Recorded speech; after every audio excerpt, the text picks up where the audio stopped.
356 قبل مسیح میں پہلا کے قدیم شہر میں رات کی تاریکی کا سما تھا۔ میسیڈونیا میں شاید آج لوگوں کو نیند نہیں آئی، اسی لیے سب لوگ اپنے بادشاہ فلپ II کے گھر کے باہر کھڑے ہیں، اور یہ سب کسی خبر کے انتظار میں بے چین ہیں، اور محل کے اندر بھی لوگوں کا ایسا ہی حال ہے۔ سب بے چین اور پریشان کھڑے ہیں کہ اچانک ایک کمرے کا دروازہ کھلتا ہے۔ سب لوگوں کے دل حلق میں آ جاتے ہیں، سب لوگ اپنے دل تھام کر اس آنے والی عورت سے کوئی خوشخبری سننے کے انتظار میں ہیں۔ جیسے ہی وہ بولی، سب کے چہرے خوشی سے دمک اٹھے اور سب نے خوشیاں منانی شروع کر دی، کیونکہ آج فلپ کے گھر پر ایک بچے کی پیدائش ہوئی ہے۔ یہ بچہ آنے والے دور میں ساری دنیا میں اپنا نام پیدا کرے گا۔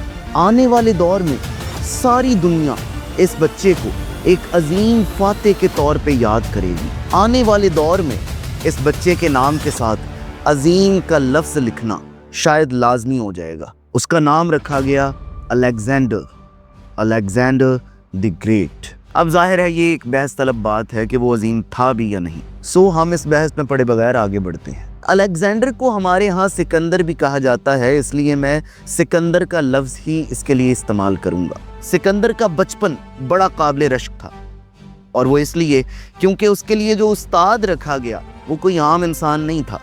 اس کا نام تھا ایرسٹوٹل، جسے ہم ارسطو بھی کہہ کر بلاتے ہیں۔ سکندر کی ماں اولمپس نے ہمیشہ اسے ایک بات کا درس دیا تھا کہ بیٹا، تم کوئی عام آدمی نہیں ہو، بلکہ آنے والے دور میں تم دنیا کے ایک عظیم آدمی کہلاؤ گے۔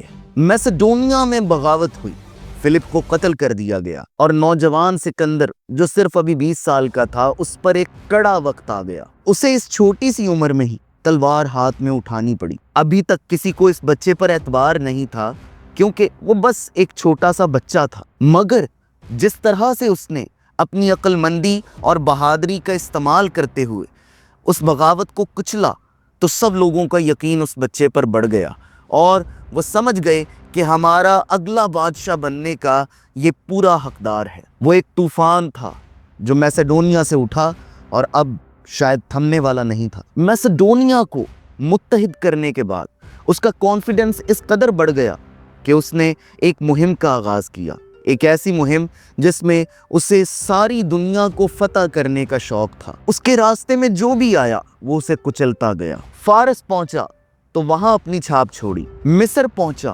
تو وہاں الیگزینڈریا کی بنیاد رکھی، یعنی اس نے کسی پر رحم نہیں کھایا۔ اس کے بعد وہ انڈیا کی طرف آیا، یہاں پر اس کا سامنا ایک عظیم بادشاہ پورو سے ہوا، جسے ہم پورس بھی کہتے ہیں۔ یہ جنگ الیگزینڈر کی زندگی کی سب سے مشکل ترین جنگ تھی، اور اس جنگ کو ایک معاہدے پر ختم کیا گیا۔ اتنی ساری کوالٹیز کے باوجود اس کے اندر کردار کی بہت سی خرابیاں تھیں، اور یہی کردار کی خرابیاں اس کی موت کی وجہ بنی۔ بعض لوگوں کے نزدیک ایک زہر میں ڈوبا ہوا تیر اسے لگا، اور بعض کے نزدیک وہ کثرت مے نوشی کی وجہ سے مرا، اور بعض کے نزدیک اسے تیز بخار ہوا جو شاید ٹائیفائڈ یا پھر ملیریا تھا۔ بہرحال یہ ایمبیشس آدمی جو ساری دنیا کو فتح کرنے نکلا تھا، محض 32 سال کی عمر میں اس دنیا کو چھوڑ کر چلا گیا۔ اب یہاں غلط فہمی یہ ہے کہ سمجھا جاتا ہے کہ اس نے تمام دنیا کو فتح کیا تھا، جبکہ ایسا نہیں ہے۔